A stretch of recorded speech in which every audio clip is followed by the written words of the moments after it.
the Adventure Party for the second week of October 2021. This week, 6 Ed confirmed, WotC police are coming to burn all your rulebooks. Or something like that. The Adventure Party, discussing tabletop and radio gaming the Irish way.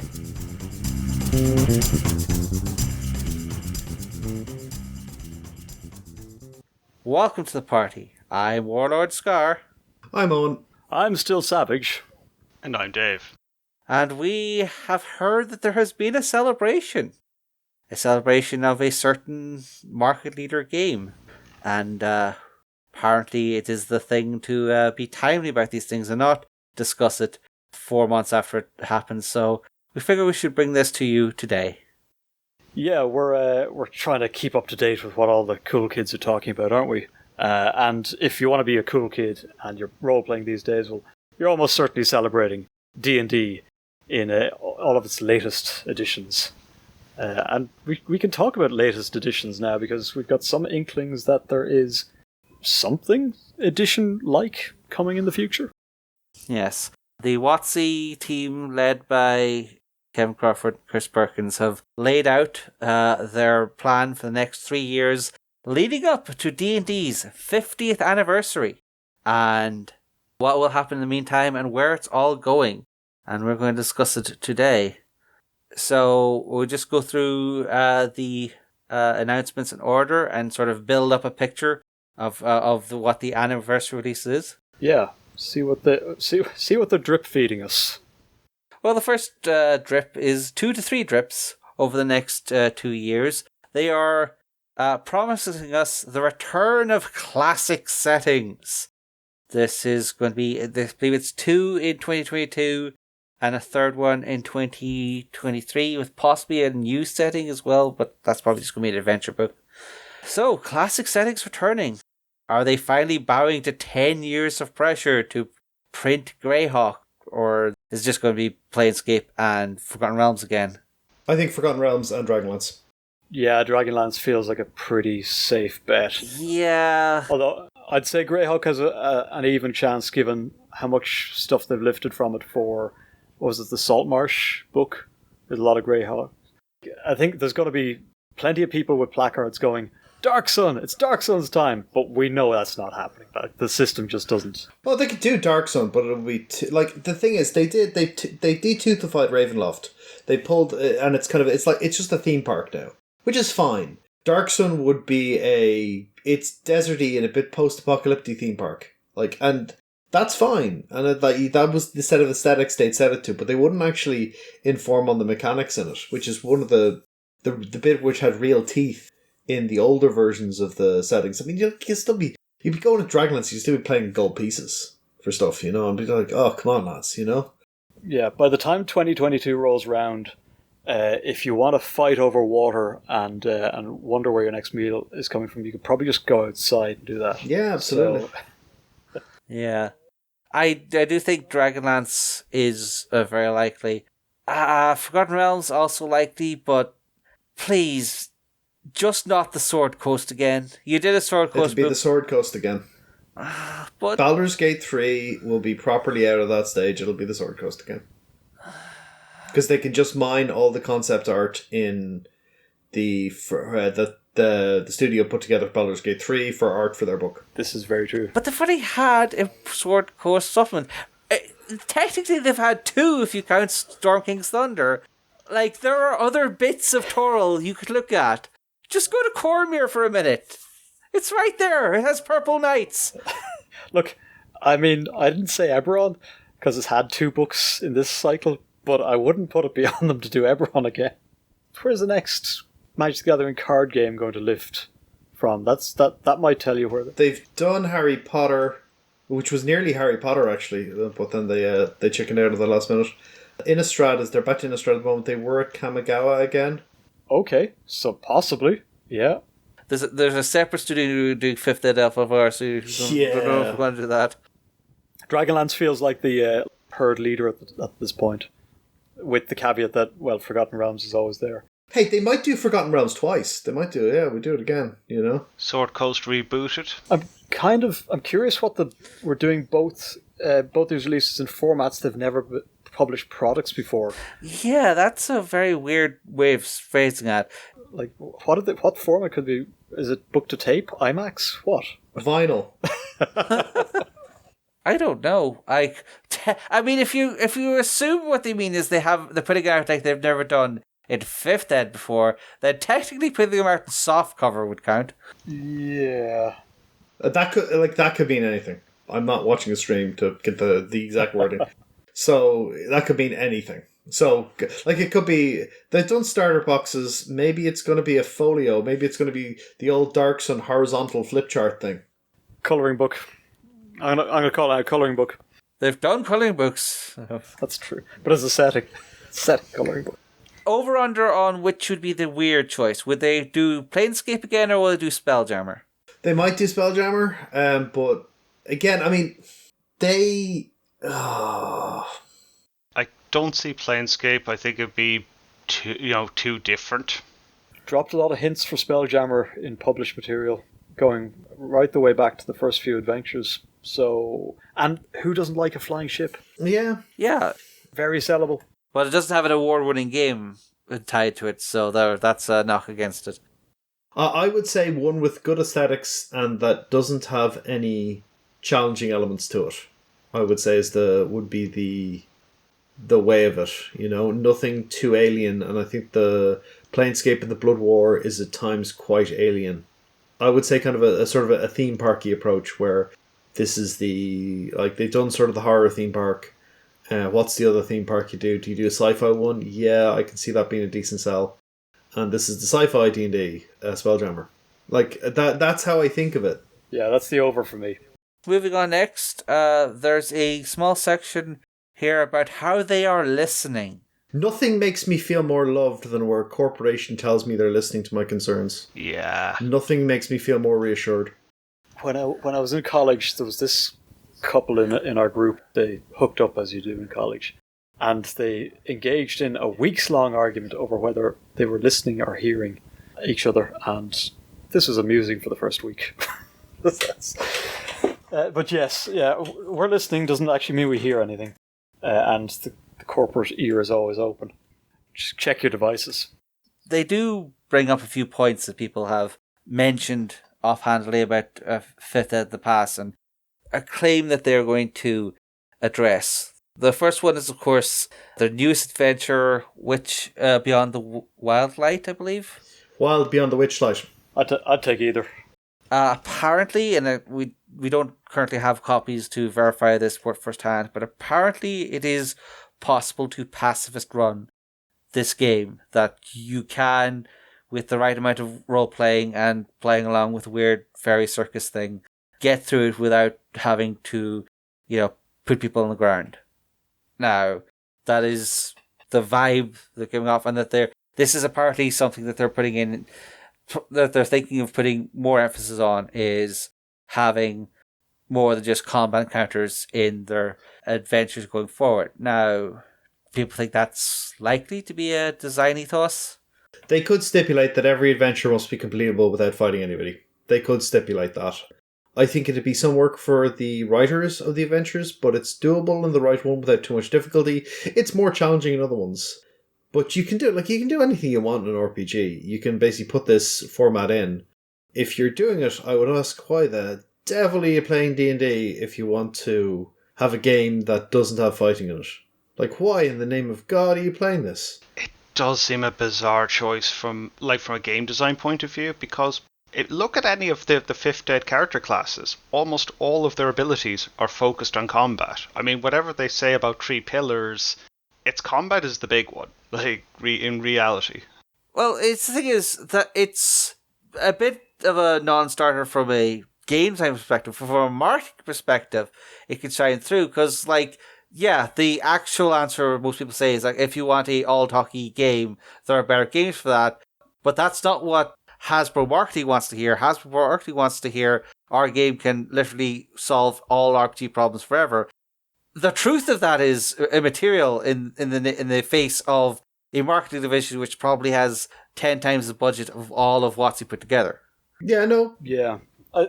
It's an interesting thing to throw onto the table for GMs and players alike. the prospect that if you approach this in a certain way, you can get through it without engaging in combat. I think it's an enormous self-own to say that, by the way. I think it's an enormous self-own to say you can complete it without fighting. I think it's a bold claim to make, and you're going to have to, as you said, work really hard to make sure that what you're presenting is actually an engaging adventure that does not require combat, at least not direct conflict. My issue with that is, right, saying you can complete this without fighting, right, says the fighting in our game is so uninteresting and so not attractive to engage with that you can complete the adventure without doing it. The whole the system our game is built around is so disposable that you can complete it without engaging. It'd be like someone, you're playing Destiny. Well, the new dungeon can be completed without jumping, shooting, using your abilities, or in fact moving forward. You would look at it going, it's a text-based adventure you click through. Like, what in the name? Like, you've lost that much confidence in your product? This is what you're putting out? Like, that's what drives me mad about it. I think they're taking that to an extreme that they haven't stated. They've said that there are alternative routes through this adventure, and that has huge pedigree in D&D. You can go back and play Planescape, Torment, which you could run through entirely without ever starting a fight. And that is probably one of the better written computer role games, never mind D&D role-playing games. And that did not mean that you did not engage with the world, or the characters in it, or your character sheet. You had to be much more engaged with a lot of the other systems in D&D, not just the combat system, to get through the game. Like I said, it creates a hell of a lot more work for the writers in terms of how they leverage the rest of the system to make a mechanically engaging game that doesn't rely on combat. But to say that, we ignore combat therefore we ignore the system is, I don't think it's true. I think there is merit to having this as a thing in the designer's mind as they're putting the adventure together, to think about, well, what would these NPCs react to? What would make the enemies run away? What would make the enemies back down? That's fine to have in your head, and to put in notes form as stuff that the GM could use if you can do it without bloating the book to twice its volume. But I'm not sure it is something that you should be crowing to about as a fundamental design pillar. Certainly, a few adventures where you can do it is perfectly fine, but I wouldn't say to make it a core feature. I would also ask, okay, so you've got to work on the you have your combat pillar, which apparently you're not going to touch anymore. You have your new social pillar. Where's your exploration pillar? Where's the adventure that pushes that forward? That's the new leave it to the GM. And hold on a second. Write an adventure where you can avoid any combat by making other choices. Now, don't tell me that means the players have to run through it avoiding all combats. They now have other options for any given combat. It is more work, but I think it's a very interesting exercise. Now, they've said they're going to do it. Let's see if they do it. It'll be a lesson to anyone who's writing their scenarios from now on. If the big dogs show you how to do it and do it well, then the challenge now is to improve on that. That's where you go after this. There absolutely is a pedigree of non-combat solutions in D&D if you're going back to the earliest editions, like where fighting was a bad idea if you could avoid it at all. But that was more down to the sheer dangerousness of those settings and of the rule set. Characters have very few hit points. They didn't have a lot of abilities to avoid death. Like 0 hit points could mean death instantly. And it's not like there's no precedent for the concept, but I'm not sure 5th Ed has non-combat mechanics that are sturdy enough for what they're proposing. Yeah. I'd give you that. 5th Ed would generally put this as this is probably meant as a way of expressing character, not a alternative to we have 3 hit points left and the goblins might be bribable. Next up was that apparently going to be doing more adventure anthologies, so less gigantic campaigns, levels 1 to 15, as they would do, and more of the Secrets of Saltmarsh or Candlekeep Mysteries types, where there's a lot of smaller adventures collect together into one big book. Yeah, none of this has to hang together for more than 6 sessions. Go nuts. Yeah. I kind of like this, actually. I find that I see the big super adventures, they turn almost more aspirational than, inspiring. It's just like, someday I'm going to run that adventure with just like 2 cool encounters I like in it. But I find if I want just something useful for a session, something like an adventure anthology might actually be better for me. Assuming you're the steel that put in your game type. What do people think about that? Do you think that's a good move to have more of a balance between the gigantic, chunky adventures and the bite-sized pieces? There's always space for one-shots. If they're any good, yeah, absolutely. If they're not tied to any particular other big plot, yeah, grand, you just toss one in there if you're feeling a bit tired or you need an hour or 2 hours cover. Like, there's actually probably space for hour interludes more than, like, a session or two of adventure. Like, if you have an hour worth of good detailed something that happens, that can be good would be a better filler for players or GMs for a lot of time. We're done a bit earlier than I thought. Let me pull into this thing that requires deliberately very little prep. I don't know if that's what they're going to do, but you could do something like that. Yeah, I think it also points towards the bit where they said they were listening. Like, most campaigns don't last beyond a certain length of time, so you're probably better off running a decent short adventure or series of adventures that can more easily accommodate chopping and changing of players and schedules, things like that. Entirely depends on the table, but yeah, no, it's got its merits. There's also, as part of the listing section, there's talk about packaging and form factor, but that's again going back to this idea that there's going to be some new way to sell you products, but they have not defined at least, so it's not really much to go there. Being a little coy, aren't they? Yeah, they're not giving enough details to really say how this is going to be different from a hardcover book or a box set. So, I mean, if they could pull off big fancy folios and pull out reference maps and such, that's nice. No, they're going to sell it to you on your phone. Like, I think that's the most obvious conclusion. Well, there's that. Yeah, there are hints throughout of stuff called new digital experiences, which is just such a marketing term. I really have to wonder, like, did Hasbro just break into Chris Perkins' house the week before and just give him the hymn sheet? Pretty well. He knows where he takes his orders from. Then there's I guess this is going to be the 2022 premiere product, which is is it okay to call it the secondary rules gift set? Where they're going to be selling you Xanathar's Guide, Tasha's Cauldron of Everything, and the new monster book, which we'll get back to in a second, all in one big set. And my first thought on this, I thought like 2 paragraphs ago you were talking about new formats to sell things, and this is the old format of its 3 core books in a binder. Did they overprint? Is this the cynical aspect of this is you have to buy the box set if you want to get the new book immediately. Otherwise, the new book will be out sometime in 2022. So cynically, what'll happen is they're hoping a portion of people who've already bought Xanathar and Tasha's will buy the new slipcase with the 3 books in it to get the new content. Presumably, the digital version will go day and date. I mean, they've been pretty good at it now. No. Look at the date there. Release date January 25th, 2022 for the Rules Expansion gift set. Monster of the Multiverse coming in 2022. Right. Yeah. That's very. I mean, cynicism needs. That's needs not being cynical. Well, I think you're right. But it's a very cynical thing plausible. to do. Yeah. Yeah. No, it is plausible as well as being cynical. Damn.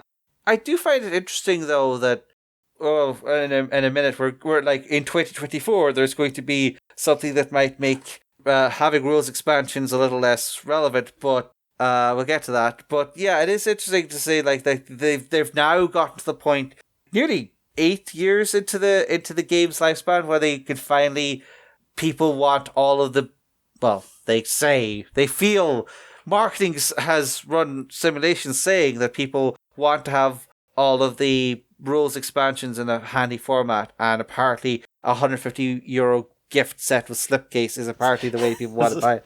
I don't know. Very handy. Does anyone actually bought like the gift set? Because like I know I bought my core book separately, just out of habit. I came to Fifth Ed a bit late in terms of buying the books, so I bought the box set for the core books in 2019. So yeah, I do have the gift set. Is the bonus DM screen worth it? It's a nice GM screen if you're running Fifth Ed. It's a nice it's a nice slipcase. If you didn't have the books beforehand and want the core books, it's a nice package.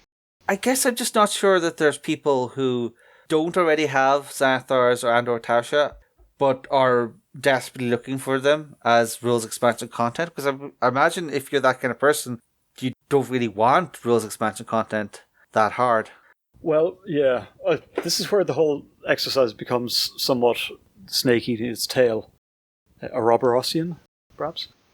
Where we know that the stuff that's been showing up in Mordenkainen's and Tasha's, and presumably whatever this last book is, the Monsters of the Multiverse, we know some of that stuff is going to feed into whatever the core rules are for whatever the hell we're getting in 2024, which presumably will then spawn its own Someone's Guide to Something books. Do you want to talk about the new monsters and how they've destroyed Counterspell? That's probably exactly the place to go into it. And very briefly, this is the other news that comes off of recent releases. We now know that in Wild Beyond the Witchlight, they're introducing something that is a replacement for some spells on creatures and NPCs lists, namely something like Fiery Explosion instead of Fireball. And the knock-on effect, if you think about it for a few seconds, and some opinion people have, is that that is a nerf to Counterspell, because you can't counter spell-like effects. So what does this tell us about what we can expect in a few years? The first thing it tells to me is that they are more worried about the usability of their rulebooks for GMs than they are in having consistent rules. And that is GMs have been complaining for ages that they don't like having a list of spells on a monster's book, because then they have to look up the spells, they have to think about spell casting, and it drives their heads crazy. They just want to give the monster fancy, funky ability, and then throw it to the players, blah, blah, blah. That's completely understandable. As a GM, I've gone through this myself a dozen times. I get it. Yeah, amen. But then you go and say, well, now monsters don't interact with the systems that players are used to. All the stuff that gives them bonuses against spells or advantages against saving throws from spells, or in fact the somewhat broken but incredibly popular counterspell doesn't work. And it's a reveal of priorities that maybe is going to be popular with some, not with everyone. What does everyone else think? Players love it when you use wording loopholes to get around their abilities working. They love that stuff. I mean, it's the best gameplay in RPGs. It was technically it's not a death effect.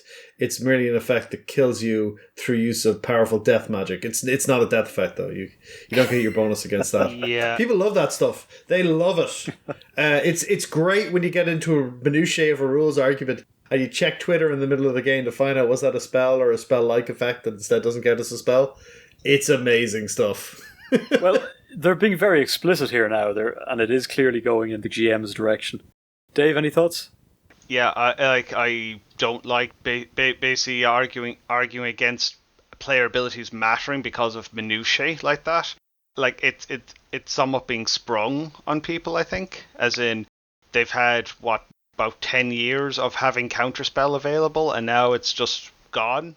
Or well, not gone, but it's not going to be particularly useful against most monsters. Yeah, I think the problem here is that it's now in writing somewhere, official, and what your GM might do with that knowledge. Oh, well, this is something I can do to the spell list for this NPC. I can rewrite the spell list now and make it spell effects, and counterspell has been annoying me for years. No, spells are gone. If this is the new format, spells are gone. Because counterspell's gone, because monsters don't have spells anymore. So you'll never use counterspell. Yeah. It's perfectly possible. Now, I don't think they'll rewrite every monster or NPC that way. I think spell, and I don't know if Fire Explosion is actually as good as Fireball. I mean, obviously not being counterable is a big leg up. What I would say is that I've never been a fan of negative action sort of races where, oh, you do something and I do something to make sure that you can't do something. That is about as dull as I think a game can get. And Counterspell just lends the game to that well. I'll load up in a bunch of counterspells to negate all the big bad spells I think are coming, so that my job in the party is to wave my finger and go, nah-uh-uh, nah-uh-uh. I mean, sure, you're sticking it to the GM if you like, but not wild about it. Well, this is a debate. I think this might be better suited for another episode, because, like, I agree with you, but also, why are you suggesting that players should want to be fireballed? Because they don't. Well, no, they don't, but they want to be put in danger, otherwise the game's no fun. What they do about that danger, if what they do about the danger is go, then it's not a lot of fun. You're absolutely right, though. We should probably not open that can of worms today, but instead save it to make a lovely worm casserole for later. I'll leave somebody walls of ice for that other day then. You have to counter the fireballs. Yeah. Okay, we're half an hour in. We should probably get to the big deal here. Or the big non-deal, the large elephant-shaped hole in the reality in the room. The new edition! Or maybe. So in 2024, for the 50th anniversary of D&D, there's going to be new core rulebooks, or at least they have begun work on them, apparently. That's about it. That's about all we know. Oh, sorry. They're going to be fully compatible. No, really. Right. That's about it. Please don't leave. I don't want to be mean. That I leave all the being mean to Watsy to Owen. No, I was just going to say it's your turn, so go for it. Well, okay. This is non-news. It's a date. That's about what it is. And it is a promise that they're going to make a rule set which is going to be, at least to them, arguable to be compatible with previous rules. And I don't really see that as being a big thing. To be fair, they are saying next year you will have more information, which, yeah, because I'll actually have written something. But, like, at best we can see, okay, we're probably going to get what we recognize as a 5.5. This isn't going to be 6th Ed. 6th Ed is in the folder for when Disney show up, fire everyone, and decide they're going to make, the Mickey Mouse version of D&D. Oh, Avengers, surely. The Ranger's still a problem because he doesn't do anything. Unless you get his own series. Yeah. Or pulls out his katana. But yeah, it sounds like their plan is a 5.5. It's not going to be called that. It's going to be called Anniversary Edition. God, you're right. Or 50th, D&D 50 or something. Oh, no. It's just like, it's 50 edition. Got 5th edition to 50 edition. It's fine. I hate that you're so right. And it's just going to be like the kids who got started on the black box and no one remembers it. They're like, what? 50 edition? It's not. Is that real? Is that real D&D? I remember Black Box D&D. It is going to be the most amorphous edition of D&D that they can make, because they don't fully understand why the game's popular, and everything's too diffuse and hard to figure out. If they stand for something, they'll annoy somebody else, so they will try to make it stand for nothing. That's what it's going to be like. It's going to be D&D with a few changes. They're going to go, okay, you can have there's no stat adjustments anymore from your character's ancestry or race or heritage or whatever they decide to call it. But you can have it if you want. But it'll be full of that.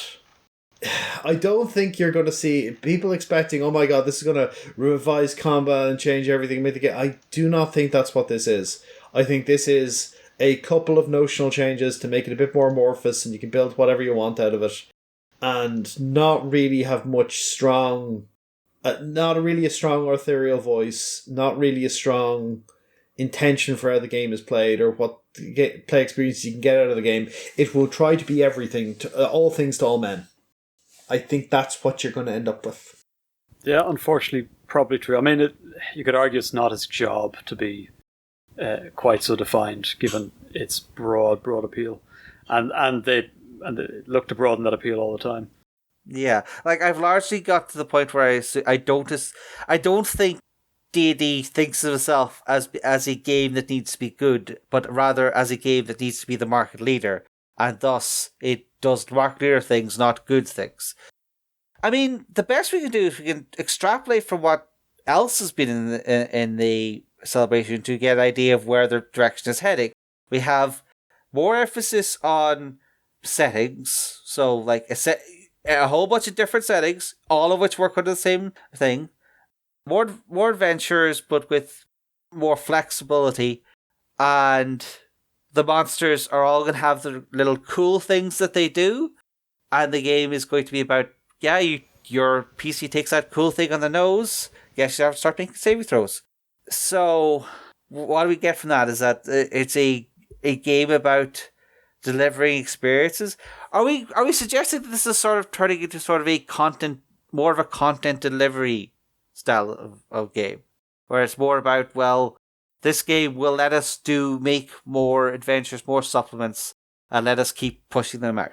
It's a good question. I suppose if they made a firm commitment to going back to the kind of a release a month schedule for lines that they had way back in the day, then yeah, you could talk about it as a content delivery platform. If you knew that you were going to get a solid line of supplements and adventures for whatever the systems are, for Dragonlance, say, and that by the end of year 3, you'd have a very nicely fleshed out library of the D&D Dragonlance game, so you could ignore the other stuff, then that would be fine, I guess, because there'd probably be enough caveats and carve-outs and rule accessories specific to the Dragonlance setting to make it feel like what Eoin sort of decried, the fact that there's no authorial voice. But I don't think that's the vibe I'm getting. The vibe I'm getting is they don't want the 3.5 or Pathfinder release a month thing. They've gotten into this habit of making each release this big thing that they can do live streams and actual play podcasts about. So they don't want to take that sort of... They've built up too much of that sort of marketing infrastructure to just toss it away and go, I'll just throw books at them. What I meant as a content delivery platform is that the new edition will be easier to fudge anything into. So I guess unfortunately, Eoin has won this, and I am basically agreeing with him in that it's going to be any change is going to be so to make it easier to put whatever D&D adjacent content they come up with and push it out. So it's going to be I don't want to be as cynical as but I also don't want to decry the correctness of accessibility or anything, because like a game where you can put out a wide variety of content is not an inherently flawed thing, but it is going to be limited by its own desire to not be limited, as if you were to say. It's going to be so basic and workable. It's the kind of thing where you could throw super basic Dark Sun survival rules onto, or super basic Spelljammer rules that you can just put in 2 pages in the book, and then the other 300 pages is art and fluff. Look, it'd get them out of the cul-de-sac of answering rules questions on Twitter, and no one's ever hated on AD&D because it was a simple, easy-to-use system that, as you say, you could stick an awful lot of other things onto. I guess my final answer for all that is we'll see. I'm really, really curious about all this scary new media that we've never released in before, because, like, what are they going to do? Put out pictograms? I've no idea what this is. Holograms. Right to your room. One might assume that they are hinting at a dedicated, tabletop online. There's a 3-letter acronym and it's not coming to my brain. Virtual tabletop. Yeah, VTT, yes. I think that's a strong contender. Yeah, I suspect that they have been working on the licensing for VTT in the background and are just not ready to push it out because maybe Fantasy Grounds and Roll20 are still, knife fighting in the back room about it. Well, they've demonstrated that there's money on the virtual table, and what you're going to want from that. Now, I firmly believe, now that you've said it, I firmly believe that that's where they're going. Whether they're actually ready to deliver anything useful is another question. Let's leave it there, shall we? Yeah, I mean, we don't have a huge amount of hard information yet, so speculation it will be for a while yet. If you'd like to revisit our previous speculation about 6th Ed, we have an episode about that where this announcement has basically undone none of that, other than I went back over that episode. Like, the only thing that this announcement has dealt with is the pressure from above that to cause new edition. Well, clearly it's the fact that it's the 50th anniversary. They need to put something big out the 50th anniversary, or they'll look like numpties. So that's what we're getting. Numpties it is. Look, they want to put out content. This is content. They have announced that there's going to be content. They don't know what it is yet because they're going to bombard everybody with surveys looking for what they want. Now, the last time they did this, a lot of stuff got completely defanged and made, like fighters got made so bland, so insanely bland. And because this wasn't popular, let's take everything out. And let's just have them as this really, really simple thing. Like, they would get rid of rolling dice, except that people enjoy rolling dice because they can't articulate why they don't like rolling dice. So I would imagine an even more defined D&D. That's what I would look at it as. And they're trying to do one which is kind of this collaborative thing and taking through lines for how Matt Mercer runs his game, which I keep telling people is a bad idea, but look at it like that. What would make it easier to run a stream game of in some ways? And they would get rid of dice rolls, except dice rolls generate excitement. So they won't get rid of dice rolls. That's why they won't get rid of them. We'll see. It is not being positioned to produce something that I would consider good content, but I don't consider base 5th Ed good content, so I think it's just going to be a refinement of that in some ways. Fix a couple of things that sort of annoy people, and that's about it. Put out a glossy, I would say it'd be a very overproduced 50th edition box set, which is a decently eye-watering price tag, and the goal will be to mop up as much loose gaming money from the plate. Like if you're releasing an RPG product, imagine a giant piece of white crusty bread coming down to soak up all the money that year. I would say branded dice, branded lifestyle stuff, your dice holder, your dice roller, your dice protector, stuff like that. Where's my Wild Beyond the Witchlight lunchbox?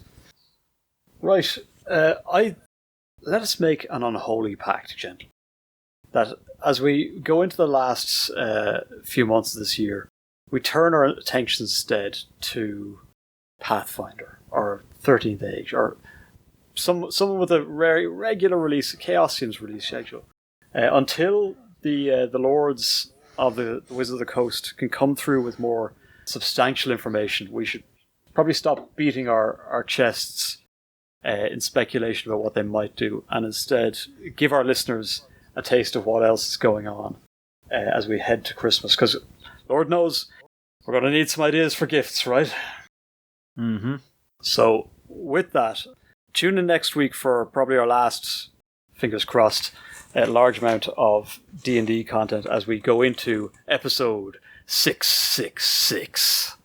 You only get one of these, folks, so do enjoy.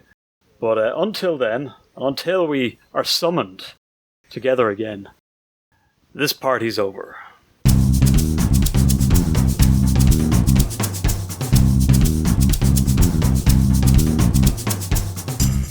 Thanks for listening to The Adventuring Party. You can find show notes and links to things we've mentioned at www.theadventuringparty.net and on our Facebook page.